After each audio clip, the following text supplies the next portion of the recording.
Husband's obsession with mustard escalates into a terrifying car ride and threats of divorce, leaving me shattered and questioning my safety. We've been married 2 years, dating 5. We are both 34. I'm a woman, he's a man, if it matters. I'm not a picky eater. In fact, I'm quite adventurous, and every time I've traveled I've always made it a point to try dishes with unusual/uncommon ingredients to say I've tried them. There are very few foods I won't eat. One of them is mustard, the condiment. I don't like it. I just don't. The taste is very strong and overpowering, and it's an unpleasant taste. I've tried yellow, stone ground, honey, artisan, brown, spicy, you name it. I have tried them all. And I just don't like them. My husband for some reason never understood this. He loves mustard, especially honey mustard. He puts it on all his sandwiches, dips his fries in it. And every time he tries to force me to try it, he'll insist I'll like it this time. I'm a grown-ass woman. I know what I don't like. And I don't like mustard. So I'll say no, and it'll devolve into a mini argument where he'll call me picky. Well, last night we were on the road home from a weekend trip we took together, and he stopped at a gas station to get us a quick bite. He got a hot dog slathered in mustard. I got one but decided to keep it plain.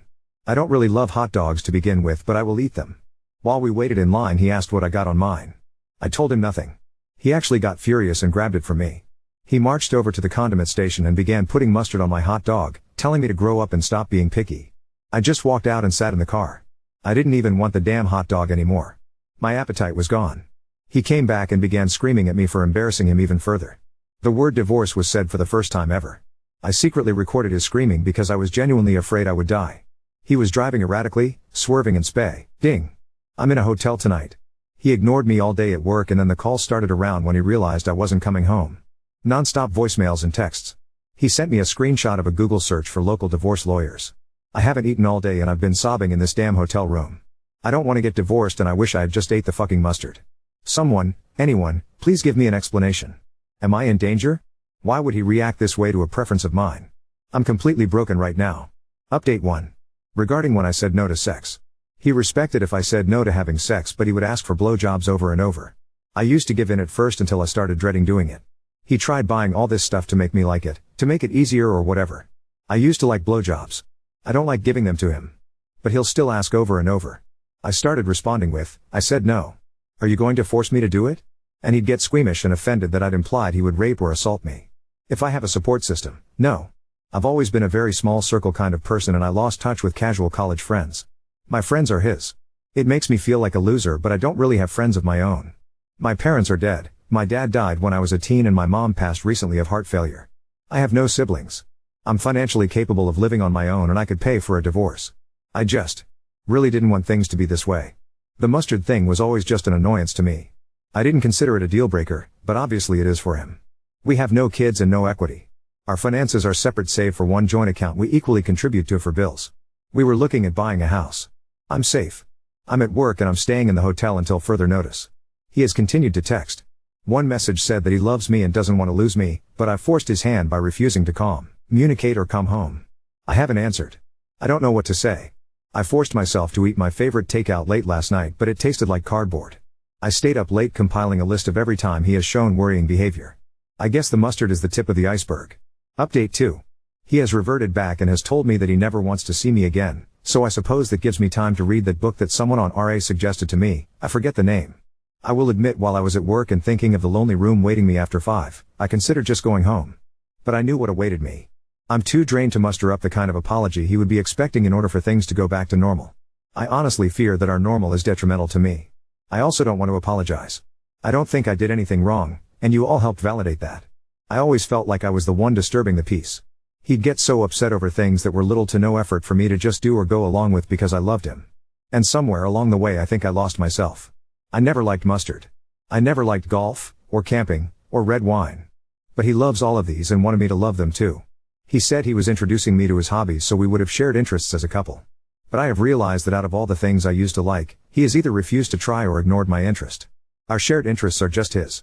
God, how do I feel like my own person again? My world broke not 2 days ago, and now I'm drunk at a hotel bar switching between Reddit and researching divorce lawyers. I still don't want a divorce. It's so permanent. I never pictured myself a divorcee. I used to think that every choice I made deliberately. It used to be a point of pride for me. But he's making this choice for me. And it hurts. Update 3. I took this week off at the encouragement of my employer.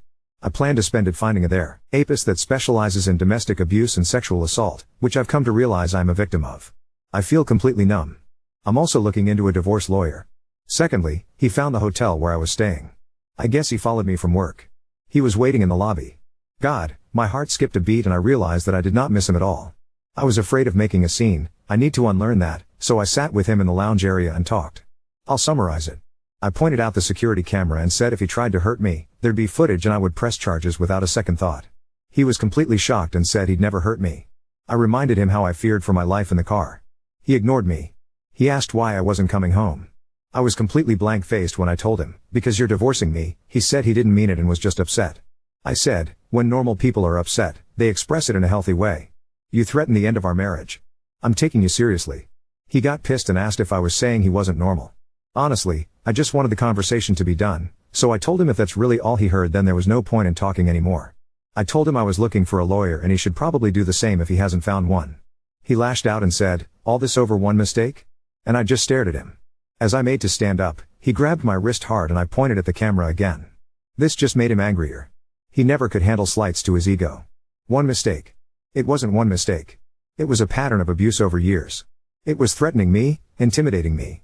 I told him if he tried to contact me again beyond sending me his lawyer's details I'd be calling the police. He let me go. I want to say I was badass and celebrated in my room. I collapsed onto my bed and began sobbing. I was just so sick and angry and sad. He truly doesn't care about me.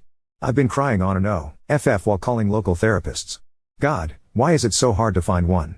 The amount of therapists that advertise but turn out to not be accepting new patients is unacceptable. I've looked into victims of DV/DA support groups as well. In the span of less than a month my life is completely changed. And he isn't remorseful at all. He just thinks it's all my fault. Update 4. I have a divorce lawyer. That's all I'm comfortable with revealing on here for the time being. I will also mention that I have moved locations. I am safe and secure. My work has allowed me to go fully remote. My STBX does not have my location, nor are there any trackers on my phone. I am in contact with people and organizations who are helping me. Earlier this week, the calls and texts really ramped up. I was advised to leave him unblocked and simply muted so his messages would come through. I read a few since I was curious. He wanted me at Thanksgiving dinner with his family. He begged me to stop being this way and what was he supposed to tell his family? Well, Thursday came and went. I had bought a couple of ready meals the night before so that was my feast. I do want to take a break here to talk about my mom. Since it was only 3 of us every holiday, except the rare times friends would come over, my mom wouldn't make a turkey. She would buy a rotisserie chicken and dress it up with stuffing, etc. She'd make dishes we loved rather than traditional Thanksgiving dishes. My favorite side dish of all time was French fries. My dad loved grilled asparagus with cheese. So we would have a rotisserie chicken with French fries, asparagus, and some garlic toast, my mom's favorite. The first time I had real traditional Thanksgiving food at a friend's house, I apparently told my mom loudly I didn't like it and asked where the fries were. Ha! So this year, instead of my STB ex-husband's family's Thanksgiving food, I bought asparagus, fries, garlic toast, and a couple of slices of rotisserie chicken. It wasn't half as good as my mother's meal. But when I say I cried eating it, it felt like they were with me that night. I guess my absence at the dinner forced my STB ex to tell his family that I was separated from him. So Friday morning I got a phone call from an unfamiliar number. I answered it, thinking maybe it was my lawyer's home phone or another person I was in contact with. It was my mother-in-law. She begged me not to hang up on her. So I stayed on the line. She went on about how I was her daughter, she loved me, her son loved me, and how could I leave him over something so minor?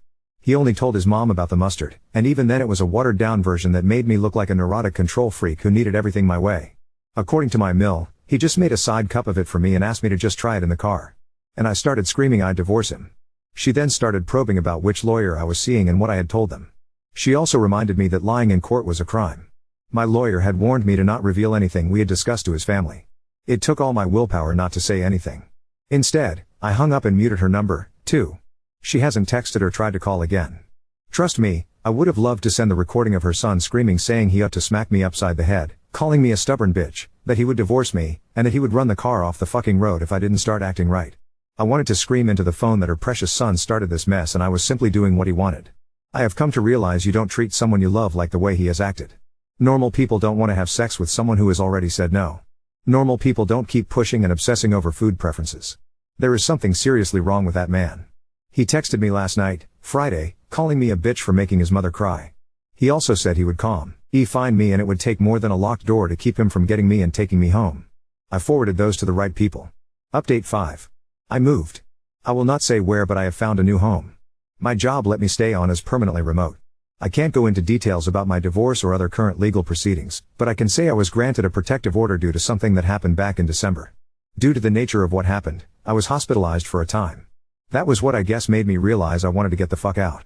I traded my car, had my phone checked for tracking apps/devices, and changed my number. He cannot contact me or have anyone contact me on his behalf. I am now several hours and state lines away from him and his wretched family. I moved with only 2 suitcases and a duffel of my stuff. I cannot wait to furnish and decorate my new home the way I always wanted it. I'm in therapy and I have a survivor support group I see weekly. I will be okay. I feel like I can finally breathe. Edit, you are all very kind. I've had a lot of people ask what happened that landed me in the hospital, and while I understand my story is entertaining, it was quite traumatic to endure. Respectfully, I won't share that until I'm ready. I appreciate all of the support and I'm both touched and heartbroken by those of you who have shared similar stories in my comments and DMs. I'm simultaneously horrified that others have gone through this and relieved that I'm not the only one. Update 6. I'm here to reassure all of you that I'm okay, alive, safe, free. And with that stress and anxiety, mostly, cleared up, I feel like I can finally put to words my emotions. I was very small and skittish during the abuse and for some time after leaving. I'm not sure how else to put it, but I felt like I had to be small. I was constantly regulating and accommodating. It was horrible, in retrospect, but no one prepared me for the emotional turmoil that ensues once you're safe and away. I felt rage like nothing else. I would spend hours screaming and crying into my pillow, hating him, wondering how dare he treat me like that? As therapy and my support group has worked to rebuild my self-esteem, I've become more and more outraged on my own behalf. I read why does he do that? And while it helps provide context to why he abused me, it still doesn't make me feel less angry, I guess. I'm angry for myself as a human being. He treated others with respect but thought I deserved all that he did to me. And that makes me angry. Of course, there was relief, sadness, all of that. I think I slept for days straight after I left. I was in a daze. My therapist reassured me that all of this is normal. I don't want this update to be negative, not in the slightest. So some good news as well. My therapist recommended yoga and Pilates, and it has been great for me. The release of a deep stretch, being in shape, feeling strong at all has helped me massively. I feel healthy, and yes, I cry when I do hip opening stretches, ha. Also, I made friends. Real friends. I joined a local women's club, part of my neighborhood, and we do various activities bi-monthly. This next week, we'll be doing a little embroidery project.